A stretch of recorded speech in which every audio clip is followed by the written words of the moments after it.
अस्सलाम वालेकुम स्टूडेंट्स, कैसे हैं आप लोग। आई होप आपने पिछला लेक्चर सुना होगा और हम पढ़ रहे हैं क्लास 11th का chapter number 1 the living world. Last class में हमने साइंटिफिक नेम के बारे में पढ़ा था कि क्यों साइंटिफिक नाम ज़रूरी है हर ऑर्गेनिज्म का। उसका लोकल नाम हम क्यों नहीं यूज़ करते, हम एक साइंटिफिक नाम की बात क्यों करते हैं। एंड हमने नोमेनक्लेचर एंड आइडेंटिफिकेशन के बारे में भी पढ़ा था और हमने ये भी पढ़ा था कि किस ऑर्डर में किसी भी ऑर्गेनिज्म का जब नाम दिया जाता है तो किस ऑर्डर में दिया जाता है। तो वो सारी चीज़ें हम लास्ट क्लास में पढ़ चुके हैं। आज हम बायनोमियल नोमेनक्लेचर की बात करेंगे, तो चलिए स्टार्ट करते हैं। देखिए, लास्ट क्लास में मैंने आपको बता दिया था कि क्यों एक ऑर्गेनिज्म का साइंटिफिक नाम ज़रूरी है, हम क्यों एक ऑर्गेनिज्म का साइंटिफिक नेम यूज़ करते हैं जबकि उसका एक लोकल नाम होता है।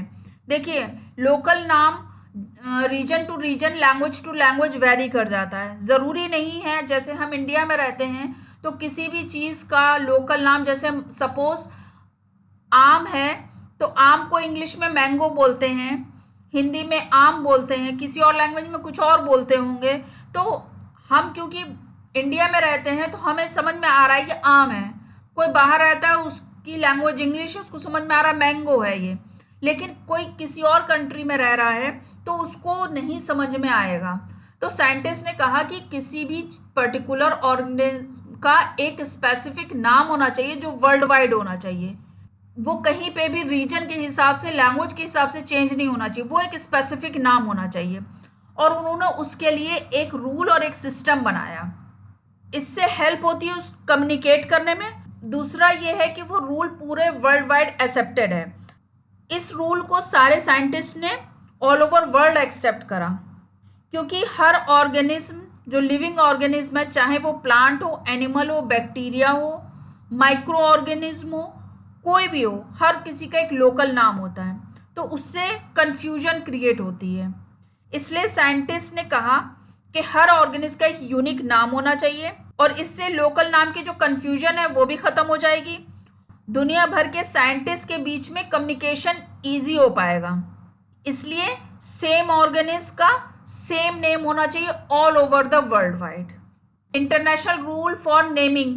अब क्वेश्चन ये आता है माइंड में कि क्या कोई भी नाम दे सकते हैं? नहीं, कोई नाम नहीं दे सकते। साइंटिस्ट ने इसके लिए एक प्रॉपर रूल और सिस्टम बनाए हैं, उसी के अकॉर्डिंग हम उसको नाम दे सकते हैं। जैसे मान लीजिए प्लांट है तो प्लांट के लिए उनको फॉलो करना पड़ेगा international code for botanical nomenclature के जो रूल्स हैं उसको उन्हें फॉलो करना पड़ेगा, जिसे शॉर्ट में ICBN बोल। लेकिन अगर बात होती है एनिमल्स की तो एनिमल्स के लिए ICZN है, यानी कि international code of zoological nomenclature. इसने जो रूल बनाए हैं एनिमल्स के लिए, उन रूल्स को फॉलो करना पड़ेगा। ये रूल्स वर्ल्ड वाइड एक्सेप्टेड हैं, इसलिए नेमिंग सिस्टम स्टैंडर्ड और यूनिवर्सल होता है।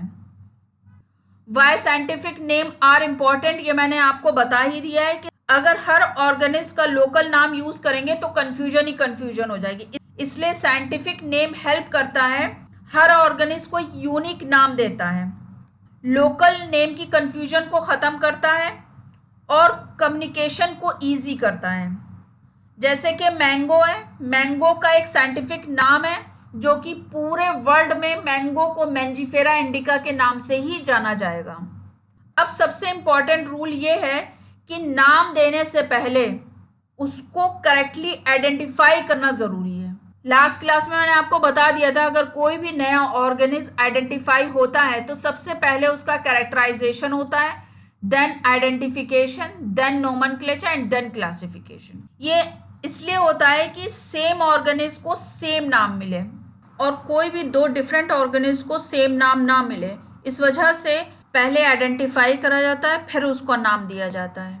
मान लीजिए सपोज हमने पहले उसको नाम दे दिया, बाद में हमने उसके कैरेक्टर देखे, आइडेंटिफाई करा तो पता चला ये तो बिल्कुल वैसा ही है जैसा हम ऑलरेडी एक ऑर्गेनिज्म मौजूद है। तो इस वजह से नाम बाद में दिया जाएगा, पहले उसको आइडेंटिफाई करा जाएगा। अब आते हैं मेन कॉन्सेप्ट पर, जिसका नाम है बायनोमियल नोमेनक्लेचर। देखिए, साइंटिफिक नेमिंग सिस्टम का नाम है बायनोमियल नोमेनक्लेचर। बाय का मतलब होता है टू और नोमियल का मतलब होता है नेम, यानी कि दो नाम। तो हर ऑर्गेनिज्म के दो नाम होते हैं। एक जेनरिक नेम होता है और एक स्पीशीज नेम होता है। इस कॉन्सेप्ट को दिया था एक साइंटिस्ट थे जिनका नाम था कोरोलस लीनियस। बायनोमियल नोमेनक्लेचर सारे दुनिया के साइंटिस्ट यूज करते हैं, मतलब हर ऑर्गेनिज्म के दो नाम होंगे, एक जेनरिक एंड एक स्पीशीज नेम, यानी कि उसको स्पेसिफिक एपिथेट भी बोलते हैं।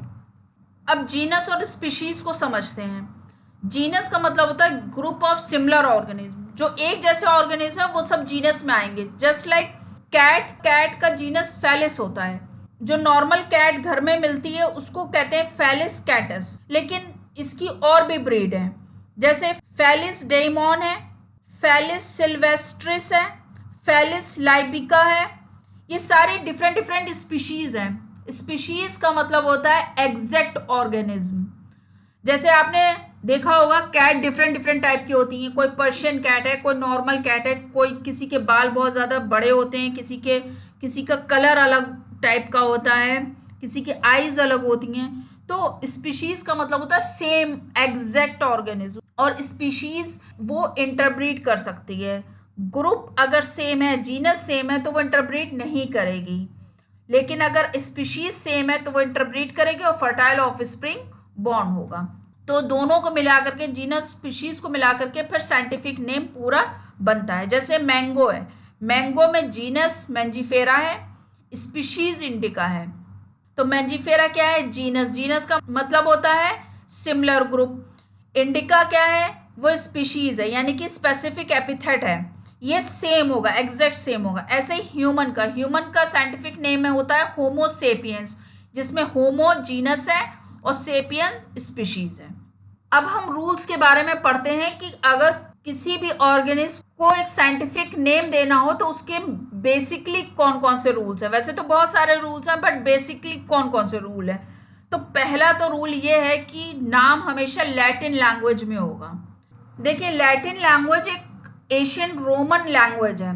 किसी भी ऑर्गेनिज्म का साइंटिफिक नाम रोमन लैंग्वेज में क्यों दिया जाता है, क्वेश्चन ये है। तो लैटिन एक डेड लैंग्वेज है। डेड लैंग्वेज का मतलब है अब वो यूज नहीं होती, पहले यूज होती थी।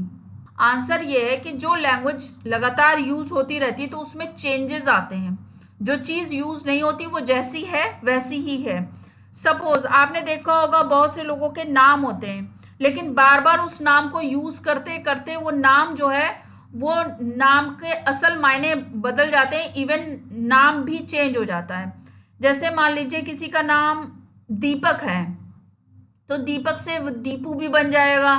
तो जब हम किसी का नाम बार बार यूज करते हैं तो उसमें हमारी टंग ट्विस्ट की वजह से, या लोग बहुत ज़्यादा मोहब्बत करते हैं उस वजह से उसका नाम चेंज हो जाता है। उसमें ऐसी चीज़ें होती हैं, जैसे मान लीजिए सपोज पहले हम लिखते थे प्लीज़, PLEASE, लेकिन जब से व्हाट्सएप आया वो PLZ हो गई, फिर और कम हो गया, अब PL हो गई।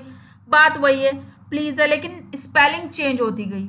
तो इसी तरीके से नाम की स्पेलिंग चेंज ना हो, और इसीलिए डेड लैंग्वेज यूज करी गई है ताकि उसमें कोई चेंजेस ना हो, वो जैसी है उसको उसी तरीके से यूज करा जाए, डिस्पाइट ऑफ के वो पर्टिकुलर ऑर्गेनिज्म कहाँ पे डिस्कवर हुआ, उससे कोई लेना देना नहीं है कि वो कहाँ पे डिस्कवर हुआ। बस वो जहाँ पे भी डिस्कवर हुआ उसका नाम लैटिन लैंग्वेज में ही दिया जाएगा। समझ में आ गई आप लोग को बात। नाम scientific name is written in italics. अगर आप अपनी बुक को देखेंगे तो वहाँ बुक में भी देखिए, जब साइंटिफिक नाम लिखा होगा तो हर जगह वो इटैलिक फॉन्ट में लिखा होगा, नॉर्मल फॉन्ट में नहीं लिखा होगा। लेकिन जब आप उसको हाथों से लिखेंगे हैंड रिटन फॉर्म में, तो उसमें आपको अंडरलाइन करना होगा दोनों वर्ड को, लेकिन सेपरेटली अंडरलाइन होगा, एक साथ अंडरलाइन नहीं होगा। जीनस जैसे ये मैंजीफेरा, इसमें जीनस मैंजीफेरा के नीचे अंडरलाइन होगा, इंडिका के नीचे अलग अंडरलाइन होगा, पूरा एक अंडरलाइन नहीं होगा। आ गई आप लोग को बात समझ में। मैंजीफेरा के नीचे अलग अंडरलाइन और इंडिका के नीचे अलग अंडरलाइन। जीनस हमेशा कैपिटल लेटर से लिखा जाएगा और स्पीशीज हमेशा स्मॉल लेटर से लिखी जाएगी। जैसे कि मैंजीफेरा है, मैंजीफेरा में ये जीनस का नाम है इसलिए कैपिटल लेटर से लिखा है। इंडिका स्पीशीज का नाम है इसलिए ये स्मॉल लेटर से लिखा है, ये करेक्ट है। लेकिन अगर हम यहाँ पे ही देखें, इसमें मैंजीफेरा में M स्मॉल लेटर से लिखा है, ये गलत है, और इंडिका में I कैपिटल लेटर से लिखा है, ये भी गलत है। तो हमेशा साइंटिफिक नेम के दो नाम होते हैं। फर्स्ट नाम जीनस होता है, सेकंड स्पीशीज का नाम होगा या कोई स्पेसिफिक एपिथेट भी बोलते हैं। जीनस हमेशा कैपिटल लेटर से लिखा जाएगा, स्पीशीज हमेशा स्मॉल लेटर से लिखी जाएगी। जीनस और स्पीशीज को अगर आप हैंड रिटन फॉर्म में लिखेंगे तो अलग अलग अंडरलाइन करेंगे, अगर बुक में लिखा होगा या कहीं प्रिंटेड फॉर्म में होगा तो वो इटैलिक फॉन्ट में लिखा होगा। करेक्ट? समझ में आ गया आप लोग को? चलिए आगे देखते हैं रूल। नेक्स्ट रूल है, कहीं कहीं पे आप देखेंगे कि साइंटिफिक नेम के आगे थोड़ा सा कुछ लिखा होगा एब्रिविएटेड फॉर्म में, यानी कि शॉर्ट फॉर्म में। जैसे मैंजिफेरा इंडिका के आगे लिन लिखा हुआ है, ये लिन, ये एब्रीविएशन कहलाता है। तो एब्रीविएटेड फॉर्म में लिन लिखा होगा, यानी कि शॉर्ट फॉर्म में लिन का मतलब होता है लीनियस। इसका मतलब ये होता है कि जिस साइंटिस्ट ने सबसे पहले उसको डिस्कवर या डिस्क्राइब करा उसका नाम शॉर्ट फॉर्म में लिख देते हैं। जैसे मैंजिफेरा इंडिका को सबसे पहले लीनियस ने इसको देखा था, इसको डिस्कवर करा था, तो उनका नाम लिखा जाता है। और आज भी ये लिखा जाता है, जो भी फर्स्ट साइंटिस्ट होगा जिसने उसको डिस्कवर करा होगा उसका नाम आज भी लिखा जाता है। तो मैंजिफेरा ये जीनस का नाम है, इंडिका ये स्पीशीज का नाम है, आगे लिन जो है एब्रीविएटेड फॉर्म में लिखा हुआ है, ये लीनियस है इसका फुल फॉर्म, और ये सबसे पहले कोरोलस लीनियस ने इसको डिस्क्राइब करा था, इसलिए उनका नाम यहाँ पे लिखा हुआ है। आई होप आज आपको बायनोमियल नोमेनक्लेचर अच्छे से क्लियर हो गया होगा। ये रूल आप ज़्यादा अच्छे से तैयार कर लीजिएगा क्योंकि एग्जाम में इस रूल से रिलेटेड बहुत सारे क्वेश्चंस आते हैं। चलिए मिलते हैं नेक्स्ट क्लास में, ओनली ऑन लर्न बायोलॉजी।